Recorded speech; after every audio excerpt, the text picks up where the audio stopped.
to do with me. But that's wrong. The Constitution is my warranty because it's common law created equity. So you're bound by all laws of your jurisdiction.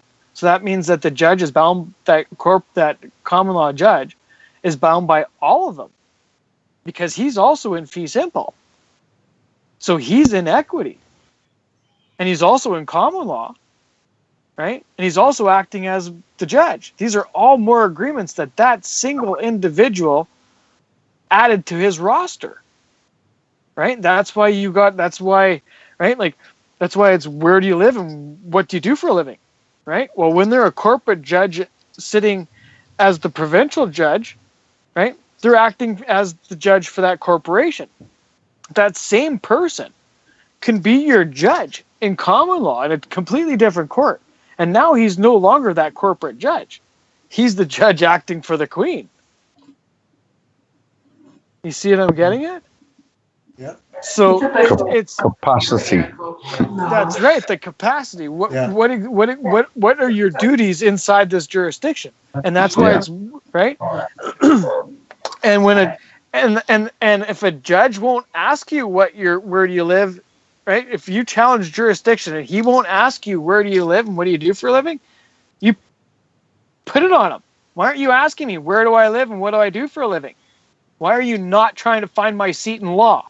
Why are you already in error? Because you can't do that. You have to find the seat in law. You have to find out what jurisdiction I'm bound by. I'm refuting what you believe, and it's justifiable. So everything that judge does is of no force or effect, and that's why, and that's why the judge was in that trial. That's why the judge was acting like that, because I was telling him all these things. It's of no force or effect. Even when he said he tried to say that $200 fine for the failure to appear and the weed. It's like, oh, so now you're going to try to force me into library by session, right? And force me to make and force me to pay things and everything else. And what happens if I don't pay it?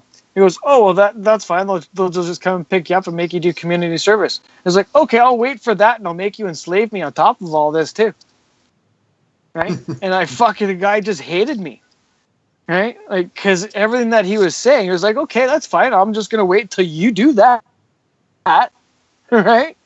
Because guess what? You don't have the authority. There is no agreement. Right? You didn't want to find the seat in law. You cannot say I'm in a different jurisdiction than what I'm in, just so you can have your way with whatever you're doing. Right? Because that's fraud on the court. Right? They're not allowed, and that's on Omnipotence in the blog. It's a Supreme Court of Canada case law. Right? That's called fraud on the court, where they won't determine where your domicile is. Because I even told them, I don't have a residence. You're forcing me to be a resident in this jurisdiction, right? And to be living in the place that's has seized me from my rights to my lands, right? So you're forcing me to be a tenant when they're actually mine. You kind of see what I'm getting it?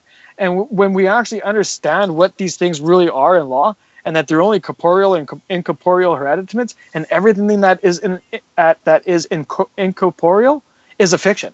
It does not exist. It only exists in that jurisdiction. Right? So all this stuff is literally fake. Right? And it's once we actually know these things and can convey it and also show the proof, right? Because once you start tossing out Littleton and Coke and stuff like that, like when I challenged the live record of birth, I told the judge, why don't you read them? Because it was like, was it 80 pages? My thing for that, right? Because I was, right? I was learning the common law procedures at that time, right? Don't make anything 80 pages. I was able to get it pushed through, but that's only because I had the entire history of English law in it. So I was able to sustain it and not get it thrown out because I was able to prove to the judge that, hey, I don't know a single scholar that can put the amount of information bluntly that I have in that, right? Like, there is not a book out there that can put all the information that I did in that little bit of pages, right? Usually it's like 4 volumes, and each volume is 1,000 pages, right? So it was a triumph for somebody somebody of my knowledge to be able to do that. So yeah, you are awesome, mate. It is, and you're right. It was a triumph, unrecognised by their side, but it's soon to be really recognised by them. That will be their domino that they forgot to hold up. You should have held on to that domino and not let it fall. and don't try to get the live record of birth determined in law, in equity. I say in equity. As the corporate person, they can't. The judge flat out said it'll injure the public. He will not do it, and that's the only reason why all this got tossed before. Because I actually challenged the live record of birth through the Trustee Act, and that it was very interesting. But they will not determine it because it will injure the public. Right? It's a private trust. I now have the statute that proves that it's a secret trust, and they can't. So it was a waste of a lot of money and time, but it was a good learning experience. But, you've done your own research, due diligence. If you didn't do it, how could you say that it was wrong? But I was screaming at that judge because he tried to call me a free man and everything else. Was like, what? None of them even know what jurisdiction is, and blah, blah. I was just laying right into him, right?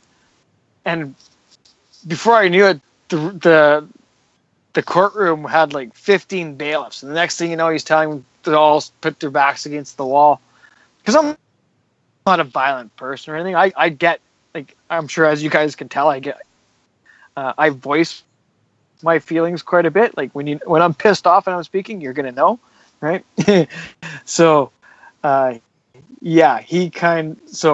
it was interesting, but yeah, when we're standing on our rights and actually dealing with legitimate things that are actually justifiable, all this stuff changes. It really does. Because now they can't say that we're terrorists or anything else. We are standing up for our rights. And they have these bullshit laws. Go ahead, David. Well, once you have, like you said, that information which you came in armed with when you went into court, you're not really making any legal determinations. You're just saying you said this and you said that. Are you saying this is not true now? I mean, all you're using is their laws, which they have, given oath to uphold. I don't have to make any legal determination. I just have to say you said this, and if they then start to backpedal, well, that's, of course, is what they're, end up doing, in the fact that they're only listening to see what you know, to see how far you can go and how far they can go, and then until, the match is over. So I just think that if if you do put it that way, that, based on history and treaties and so forth, you've already concluded this matter by saying this, and the question I don't know. We have every day. That works instead of making the argument. I think once you get it right, the judge will help you. He's got to. He's bound to. And I don't mean he's bound to by his nature. I mean he's bound to by law. He's got to. Once he hears it, put in the right way. Exactly. There's no disputing it, mate. It's the only problem with the other people is they're coming in screaming bullshit. When you scream bullshit, you're not going to get them acting like you want them to, because you can't. As much as you want to believe your own bullshit and want him to believe your own bullshit, he ain't got to sniff the bullshit. That's as easy as you can put it, really. But if you come in with the right bullshit, which is Coke and Littleton, That's right. and